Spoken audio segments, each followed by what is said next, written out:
கிறிஸ்துவுக்குள் பிரியமானவர்களே, FIBA radio வழங்கும் ஆராதனை வேளை நிகழ்ச்சிக்கு உங்களை அன்புடன் வரவேற்கிறோம்.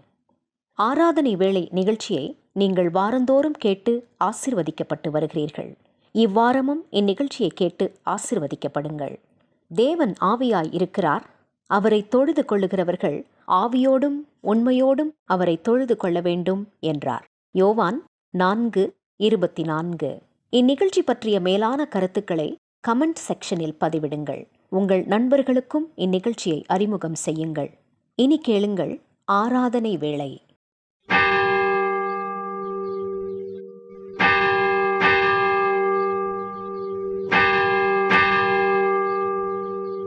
ஆராதனை வேளை.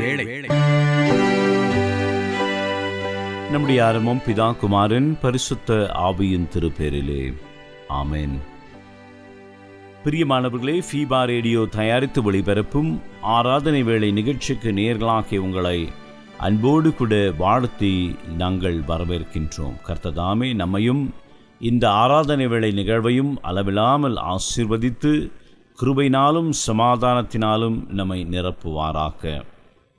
2026 ஆண்டினுடைய 2வது ஓய்வு நாளை காணும்படியாகவும் ஆண்டவருடைய ஆசீர்வாதத்தை பெற்றுக்கொள்ளும்படியாக நாம் வந்திருக்கின்றோம்.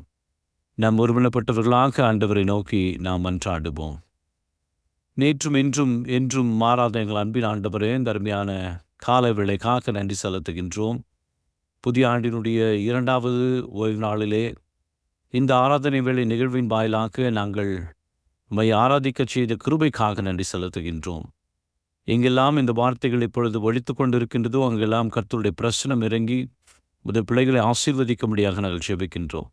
துவக்கத்திலிருந்து முடிவு பரிந்தும் உங்களுடைய பிரசனம் எங்களோடு கூட இருக்கட்டும். நீரை ஆட்கொள்ளும் வழிநடத்தும் மீட்பர் இயேசு என்ற திருநாமத்திலே வேண்டி நிற்கின்றோம் பிதாவே. ஆமென். தேவனுடைய நாமத்தை புகழ்ந்து பாடுவனுமாக நாம் யாவருமாக ஒன்றுபட்டு கிறிஸ்து சபை பாமாலைகளிலே சேனைகளின் கர்த்தா சீர் நிறை ஏகுவா என்ற பாடலை நாம் இணைந்து பாடுவோம்.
கர்த்தரின் வாசல்களில் நன்றி அறிதலோடும் அவர் பிரகாரங்களில் துதியோடும் பிரவேசியுங்கள்.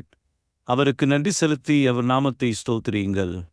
கர்த்தர் நல்லவர், அவர் கிருபை என்றென்றும், அவர் உண்மை தலைமுறை தலைமுறைக்கும் உள்ளது. நம்மை உண்டாக்கின கர்த்தருக்கு முன்பாக நாம் பணிந்து குனிந்து முழங்கால் படியிட கடவோம். வாருங்கள். கர்த்தருடைய பர்வதத்தில் ஏறுபவர் யார்? அவருடைய பரிசுத்த ஸ்தலத்தில் நிற்பவர் யார்? நான் எழுந்து தகப்படத்திற்கு போய், தகப்பனே, பரத்திற்கு விரோதமாகும் அது பார்வையிலும் பாவம் செய்தேன். இனி உடைய மகன் என்று சொல்லப்படுவதற்கு நான் பாத்திரன் அல்ல.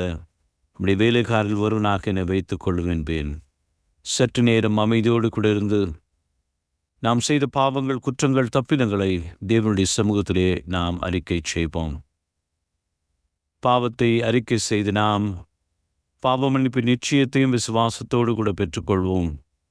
இரக்கமுள்ள ஆண்டவரே, உம்மிடத்தில் விசுவாசமாக இருக்கிற ஜனமாகிய நாங்கள் சகல பாவங்களுக்கு அறுவை சுத்திகரிக்கப்படுவதற்கும் அமைதலான மனதோடு உமக்கு ஊழியம் செய்வதற்கும் எங்களுக்கு பாவ மன்னிப்பையும் சமாதானத்தையும் அருளிச் செய்ய வேண்டும் என்று எங்கள் கர்த்தராகிய இயேசு கிறிஸ்துவின் மூலமாய் வேண்டிக் கொள்கின்றோம்.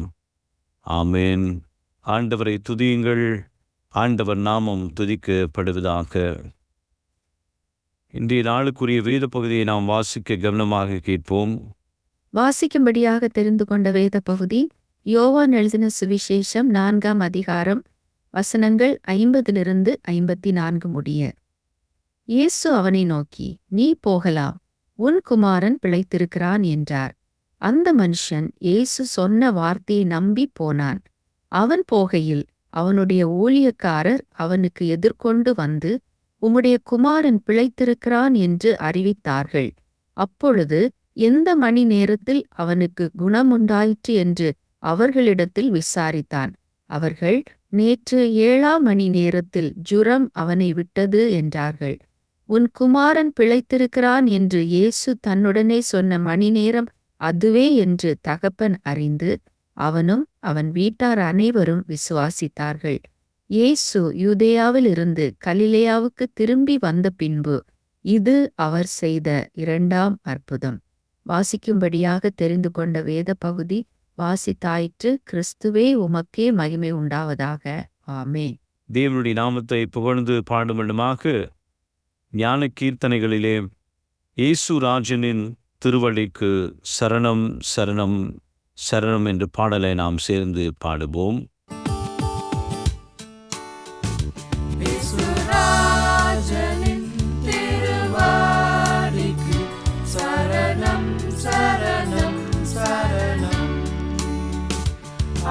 Nath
எனக்கு அருமையான தேவனுடைய ஜனமே, இந்த நாளிலுமாக ஆண்டவருடைய சத்தியத்தை நம்மோடு கூட பகிர்ந்து கொள்ளும்படியாக வந்திருப்பவர் போதகர் சாம் பால்ராஜ் ஐயா அவர்கள்.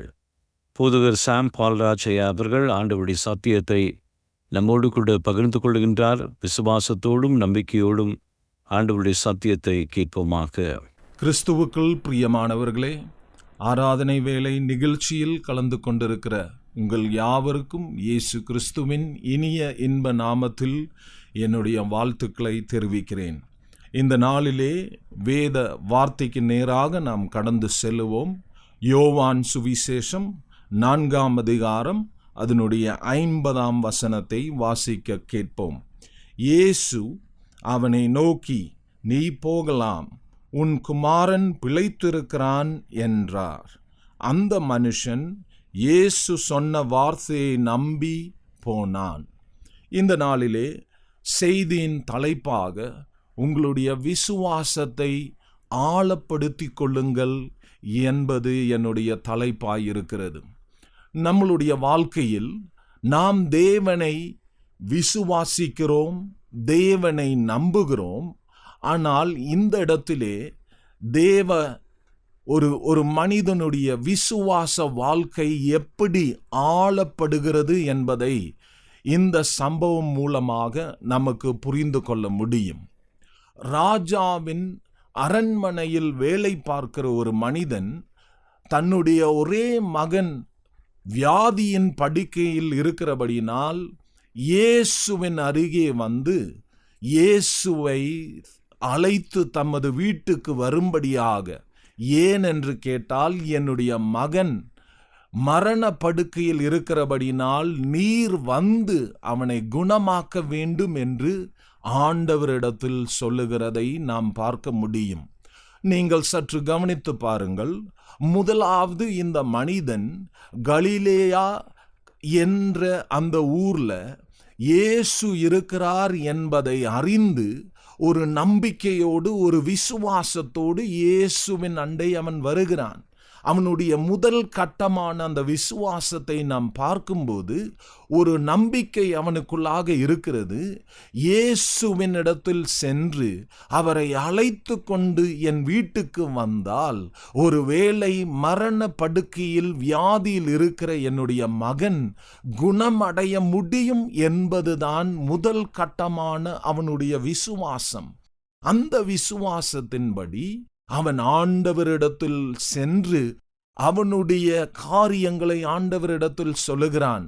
ஆண்டவரே, என்னுடைய ஒரே குமாரன் அவன் மிகுந்த வியாதியாக படுக்கையில் இருக்கிறான், அதனால் நீர் வர வேண்டும் என்று ஆண்டவரிடத்தில் சொல்லுகிறான். அதற்கு ஆண்டவர் பதில் கொடுக்கிறார். அந்த பதிலை தான் நாம் 50ஆம் வசனத்தில் வாசிக்க கேட்டோம். ஆண்டவர் சொல்லுகிறார், உன் மகன் பிழைத்திருக்கிறான், நீ போகலாம் என்று ஆண்டவர் சொன்னார். முதல் கட்ட விசுவாசத்தை பாருங்கள். அந்த மனிதனுக்குள்ளாக ஒரு விசுவாசம் இருந்தது. அந்த மனிதன் ஆண்டவரிடத்தில் வந்து அவனுடைய பிரச்சனைகளை ஆண்டவரிடத்தில் சொன்னபோது, அவர் வீட்டுக்கு வந்தால் என்னுடைய மகன் குணம் அடைவான் என்பதுதான் முதல் கட்ட நம்பிக்கை. ஆனால் இரண்டாவது, ஆண்டவர் இந்த இடத்தில் சொல்லுகிறார், வீட்டுக்கு வரவில்லை. ஆனால் அவர் சொல்லுகிற வார்த்தை என்ன? உன் மகன் பிழைத்திருக்கிறான், நீ போகலாம். அப்ப இன்னும் இரண்டாவது கட்டமாக இந்த விசுவாசம் அந்த மனிதனுக்குள்ளாக இன்னும் ஆழமாக உருவாகுகிறதை நாம் பார்க்க முடியும். அந்த மனிதன் அந்த வார்த்தையை ஏற்றுக்கொண்டு ஆண்டவரிடத்தில் மறுவார்த்தையாக ஒன்றும் சொல்லாமல் அந்த வார்த்தையை நம்பி அவன் வீட்டுக்கு திரும்புகிறான். போற வழியில தான் வீட்டிலிருந்து இன்னொரு நபரை அவன் சந்திக்கிறான். அப்ப இந்த இடத்திலே அந்த வார்த்தையை ஏற்றுக்கொண்டு அவன் வீட்டுக்கு போகிறான். பார்த்தீங்களா? அதுதான் விசுவாசத்தின் இரண்டாவது கட்டம். முதலாவது விசுவாசத்தின் கட்டம் என்பது ஆண்டவரிடத்தில் அவனுடைய பிரச்சனை கொண்டு வந்தது. அந்த கொண்டு வந்த ஆண்டவர் மேல் அவனுக்கு ஒரு நம்பிக்கை இருந்தது. அவர் வந்தால் என் வீட்டில் பிரச்சனைக்கு பரிகாரம் உண்டாகும் என்று அவன் நம்பினான். ஆனால் இரண்டாவது கட்டமாக இங்கு பாருங்கள், ஆண்டவர் அவன் நம்பினது போல் செய்யவில்லை. ஆனால் ஆண்டவர் அதற்கு மேலாக ஒரு வார்த்தையை கொடுக்கிறார், உன் மகன் பிழைத்திருக்கிறான். அந்த வார்த்தையை ஏற்றுக்கொண்டு ஆண்டவர் அவனிடத்தில் சொன்னது போல நீ போகலாம் என்று சொன்னபோது அந்த வார்த்தையை ஏற்றுக்கொண்டு நம்பிக்கையோடு அவன் வீடு திரும்புகிறான். பாதி வழியில வீட்டில இருந்து இன்னொரு நபர் வருகிறார். அந்த நபரிடத்தில் அவன் கேட்கிறான், மகன் எப்படி இருக்கிறான்? அப்பொழுது வீட்டிலிருந்து வந்த அந்த நபர் சொல்லுகிறார், உன் மகன் பிழைத்திருக்கிறான், அவனுடைய வியாதி மாறிற்று, அவனுடைய ஜுரம் அவனை விட்டு நீங்கினது என்று அவன் சொன்னான். அந்த வார்த்தையை கேட்டபோது இந்த ராஜ அரண்மனையில் வேலை பார்க்கிற அந்த மனிதன் வீட்டிலிருந்து வந்த அந்த மனிதனோடு கேட்கிறான், எந்த நேரத்தில் மகன் குணமானான் என்று கேட்டபோது 7ஆம் மணி நேரம் என்று அவன் சொல்லுகிறான். அவன் திரும்பி பார்த்தபோது இயேசு எந்த நேரத்தில் அந்த வார்த்தையை சொன்னாரோ அதே நேரத்தில் அவனுடைய வீட்டில் அற்புதம் நடந்தது. அந்த மகன் அந்த வியாதியிலிருந்து விடுதலை பெற்றான். இது இரண்டாவதாக விசுவாசத்தை ஆழப்படுத்தின ஒரு அனுபவமாக நமக்கு அதை பார்க்க முடியும். அங்கு அது நின்று விடவில்லை. ஆனால் தேவ பிள்ளைகளே, அந்த மனிதன் வீட்டிற்கு சென்று அவன் தம்முடைய பிள்ளையை பார்த்து, வசனம் இப்படியாக சொல்லுகிறது, அவர்கள் குடும்பமாக ஆண்டவருக்குள்ளாக நம்பி அவர்கள் ஆண்டவரை பின்பற்றினார்கள் என்று நமக்கு அந்த இடத்திலே பார்க்க முடியும். அப்பொழுது 3 கட்டமாக அவர்களுடைய விசுவாசம் ஆளப்படுவதை நாம் பார்க்க முடியும். முதலாவது, ஒரு மனிதன், அந்த மனிதன் ஆண்டவரிடத்தில் ஒரு பிரச்சனைக்காக வருகிறான். இரண்டாவது, அவன் எதிர்பார்த்தது போல ஆண்டவர் அவனுக்கு அந்த பிரச்சனைக்கு பரிகாரத்தை கொடுக்கவில்லை. அவனுடைய எதிர்பார்ப்பு என்ன?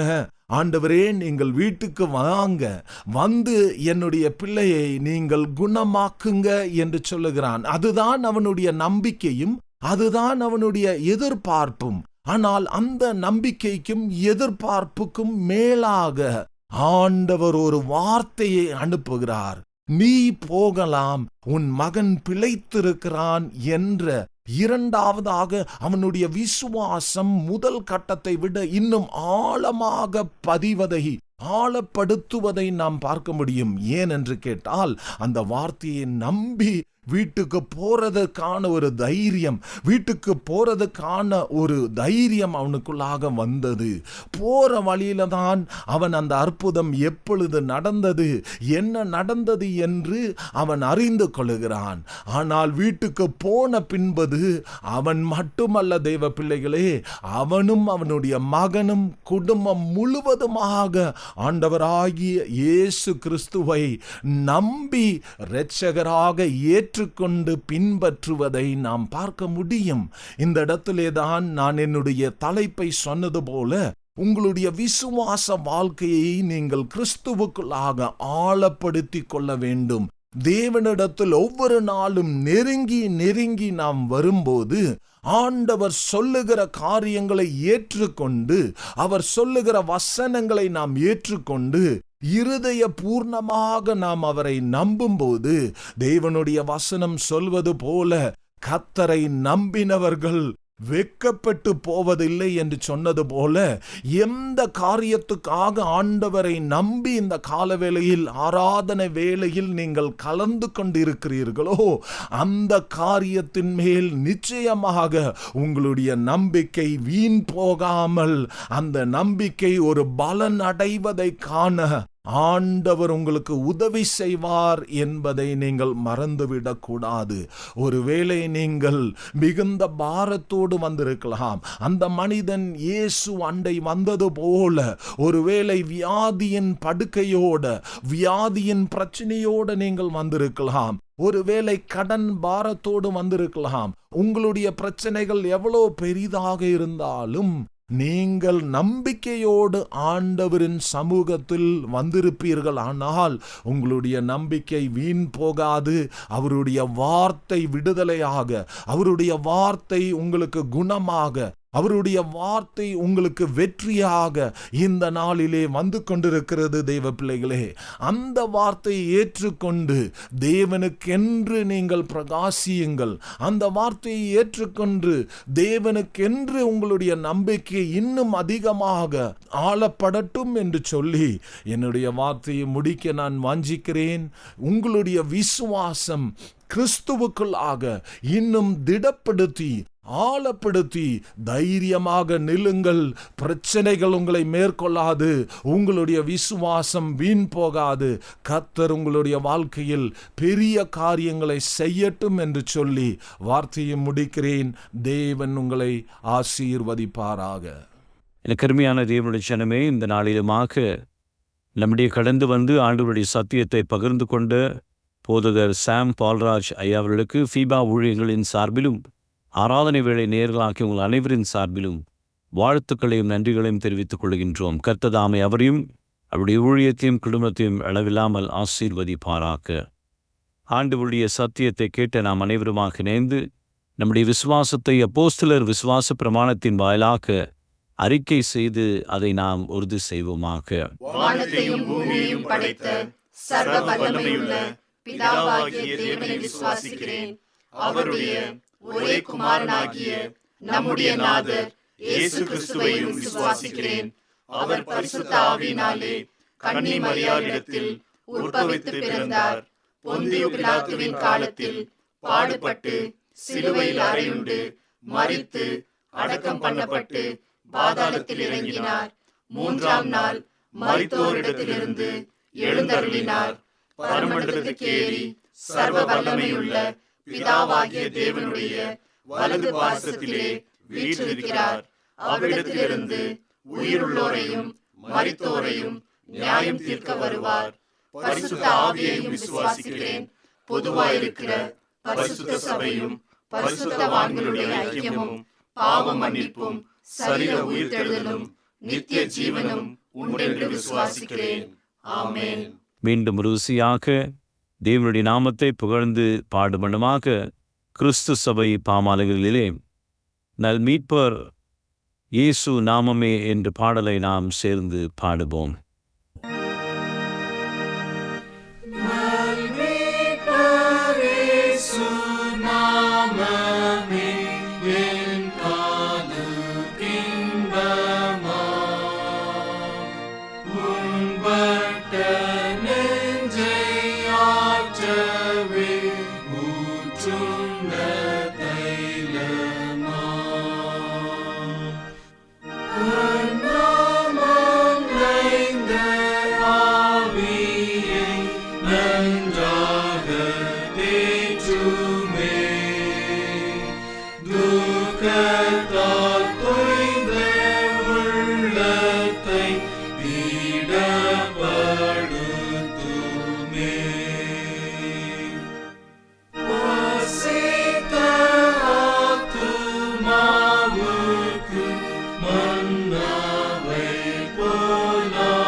ராஜாவும் ஆசாரி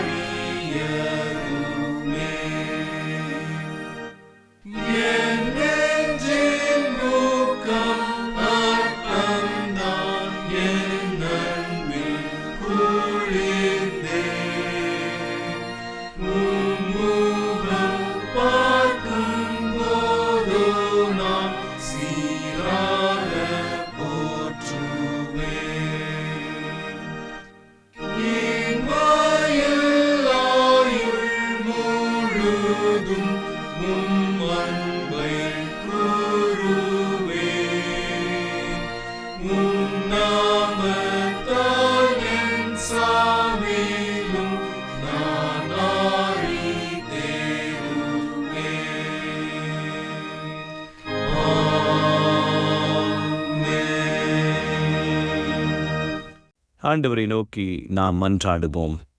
நேற்றும் இன்றும் என்றும் மாறாத எங்கள் அன்பின் ஆண்டவரே, 2026ஆம் ஆண்டினுடைய 2வது ஓய்வு நாளை நாங்கள் காணும்படியாகும் ஆராதனை வேளை நிகழ்வின் வாயிலாக நாங்கள் உம்மை ஆராதிக்கச் செய்த கிருபைக்காக நன்றிகளை சொல்லுகின்றோம்.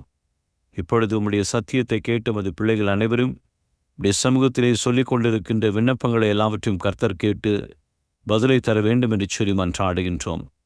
கேளுங்கள், உங்கள் சந்தோஷம் நிறைவாயிருக்கும்படி பெற்றுக்கொள்வீர்கள் என்ற வேத வாக்கின்படியே ஆண்டவர் தாமே அவருடைய எல்லா தேவைகளையும் நீர் பூர்த்தி செய்து இந்த ஆண்டிலே இந்த மாதத்திலே வைத்திருக்கின்ற எல்லா ஆசீர்வாதத்தையும் இந்த பிள்ளைகளுக்கு தந்தள்ள வேண்டும் என்று சொல்லி மன்றாடுகின்றோம். கணவன், மனைவி, பிள்ளைகள், பெற்றோர், உடன் பிறந்தவர்கள், ஆண்டவரே அவர்களுடைய எல்லா தேவைகளையும் கர்த்தர் சந்திக்க வேண்டும் என்று சொல்லி மன்றாடுகின்றோம். என் நாமத்தின் நிமித்தமாக நீங்கள் எதை கேட்டாலும் நான் உங்களுக்கு தருவேன் என்று சொன்ன கர்த்தர் அவர்கள் கேட்கின்ற அனைத்து நன்மைகளையும் ஆசீர்வாதத்தையும் சுகத்தையும் பலனையும் வாழ்வையும் தர வேண்டும் என்று சொல்லி மன்றாடுகின்றோம். ஆண்டு முழுவதுமாக மாதம் தோறும் பிள்ளைகளை ஆசீர்வதித்து அவருடைய தேவைகள் எல்லாவற்றையும் சந்தித்து பயனடத்த வேண்டும் என்று மீட்பர் இயேசு என்ற திருநாமத்திலே வேண்டி நிற்கின்றோம் பிதாவே. ஆமென். நாம் யாவருமாக இணைந்து ஆண்டவர் நமக்கு கற்பித்த கர்த்தருடைய ஜெபத்தை ஒன்றாக ஏறெடுப்போம். பரமண்டலங்களில் இருக்கிற எங்கள் பிதாவே, உம்முடைய நாமம் பரிசுத்தப்படுவதாக, உம்முடைய ராஜ்யம் வருவதாக, உம்முடைய சித்தம் பரமண்டலங்களில் செய்யப்படுகிறது போல பூமியிலேயும் செய்யப்படுவதாக. அன்றன்றுள்ள அப்பத்தை இன்று தாரும். எங்களுக்கு விரோதமாய் குற்றம் செய்கிறவர்களுக்கு நாங்கள் மன்னிக்கிறது போல எங்கள் குற்றங்களை எங்களுக்கு மன்னியும். எங்களை சோதனைக்குள் பிரவேசிக்க பண்ணாமல் தீமையிலிருந்து எங்களை ரட்சித்துக் கொள்ளும். ராஜ்யமும் வல்லமையும் மகிமையும் என்றென்றைக்கும் உடையவைகளே. ஆமென். ஆண்டவரின் ஆசீர்வாதத்தை விசுவாசத்தோடு கூட பெற்றுக்கொள்வோம். நம்முடைய ஆண்டவராகிய இயேசு கிறிஸ்துவினுடைய கிருபை, பிதாவாகிய தேவனுடைய அன்பு, பரிசுத்தாவினுடைய ஐக்கியம், வழிநடத்துதல், ஆசீர்வாதம் நம்முடனும் நம்முடைய குடும்பத்துடனும் கேட்டிருக்கின்ற எல்லா நன்மைகளுடனும் பெற இருக்கின்ற எல்லா ஆசீர்வாதத்துடனும் இன்றும் என்றும் சதா காலங்களிலும் தங்கி நிலைத்திருப்பதாக. ஆமென்.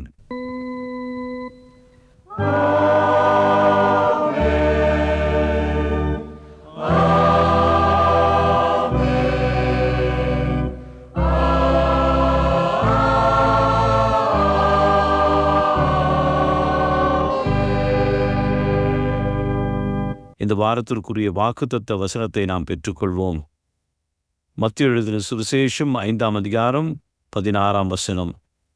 மனுஷர் உங்கள் நற்கிரிகளை கண்டு பரலோகத்தில் இருக்கிற உங்கள் பிதாவை மகிமைப்படுத்தும்படி உங்கள் வெளிச்சம் அவர்களுக்கு முன்பாக பிரகாசிக்க கடவுது. இந்த வசனத்தின்படியே நம்முடைய நற்காரியங்கள் நிமித்தமாக ஆண்டவருடைய நாமத்தை மகிமைப்படுத்தி ஆண்டவருடைய கரத்திலிருந்து எல்லா நன்மைகளையும் பெற்றுக்கொள்ளும்படியாக கர்த்தரிடத்தில் பிரார்த்தனை செய்து கர்த்தர் நம்மை ஆசீர்வதிப்பார் என்று உறுதி சொல்லி உங்களிடத்திலிருந்து விடைபெறுவது உங்கள் ஊழியன் தியோடோ வில்லியம். கர்த்தர் உங்களை ஆசீர்வதிப்பாராக. நேயர்களே, மீண்டும் நினைவூட்டுகிறோம், நீங்கள் ஃபீபா ரேடியோவின் நிகழ்ச்சிகள் பற்றிய தகவல்களை அறிந்து கொள்ள விரும்பினால் டிஸ்கிரிப்ஷனில் கொடுக்கப்பட்டுள்ள லிங்கை கிளிக் செய்யுங்கள். மேலும் நீங்கள் எங்களோடு தொடர்பு கொள்ள விரும்பினால் டிஸ்கிரிப்ஷனில் கொடுக்கப்பட்டுள்ள அலைபேசி மற்றும் தொலைபேசி எண்களை தொடர்பு கொள்ளலாம். வாழ்த்துக்கள் கூறி விடை பெற்றுக் கொள்கிறோம். வணக்கம் நேயர்களே.